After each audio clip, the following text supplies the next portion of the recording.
유엔 총회에 북한 인권 결의안 초안이 올해도 제출됐습니다. 결의안을 제출한 유럽연합은 북한의 반동사상 문화 배격법 등 주민들에 대한 북한 정권의 절대적인 사상 통제 강화에 우려를 나타냈습니다.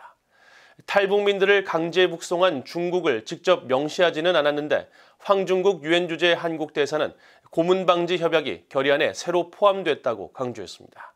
김영권 기자가 보도합니다. 유엔 총회에서 인권 문제를 다루는 제3위원회가 유럽연합이 제출한 북한 인권 결의안 초안을 8일 공개했습니다.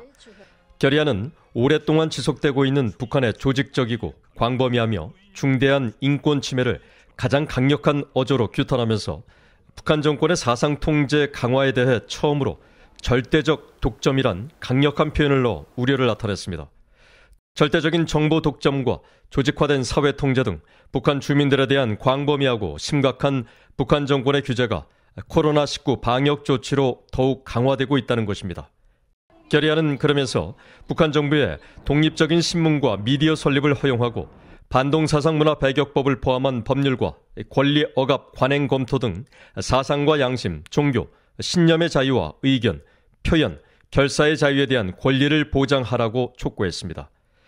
공동제안국으로 이번 결의안 초안 작성에 적극 관여한 한국의 황중국 유엔 주재 대사는 북한 정부에 대한 강력한 권고에 통제 문제를 별도로 강조한 건 중요한 의미가 있다고 말했습니다. 우리 한국 비디오 같은 거 잘못 보거나 퍼뜨리면 사형을 시킨다든지 이런 반동사상 문화 배격법 직접 언급을 하고 그런 상당히 노골적으로 그런 법들을 통과시키고 실제로 이행을 하고 있고 이게 심각한 문제란 말이에요. 그래서 그 부분을 상당히 강화를 했어요. 결의안은 또 유엔 안보리의 북한 인권 상황 논의 재개를 환영하며 북한 정부가 주민의 복지 대신에 핵무기와 미사일 개발에 국가 재원을 전용한 것을 비판했습니다.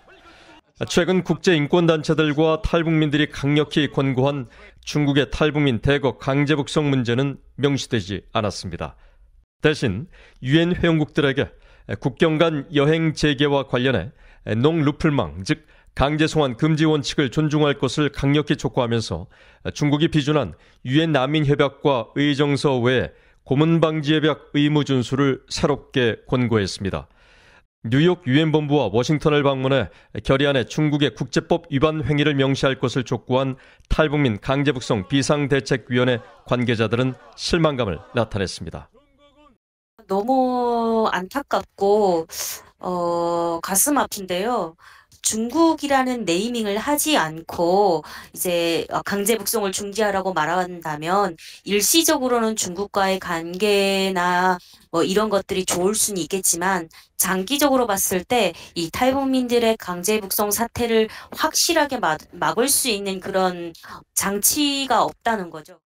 19년 연속 채택될 이번 결의안은 이달 중순 컨센서스 합의 형식으로 채택될 것으로 알려졌습니다. 유엔 소식통들은 북한 인권 결의안은 유엔 총회에서 컨센서스로 채택되는 결의안 가운데 유일하게 특정 국가를 상대로 한다면서 중국 등 특정 국가를 명시하면 컨센서스 채택이 어렵다고 말했습니다. 또 황중국 대사는 중국을 지목한 강제 북송이 명시되진 않았지만 고문 방지 협약이 새롭게 추가된 건 상당히 중요한 의미가 있다고 강조했습니다. BA 뉴스 김영권입니다.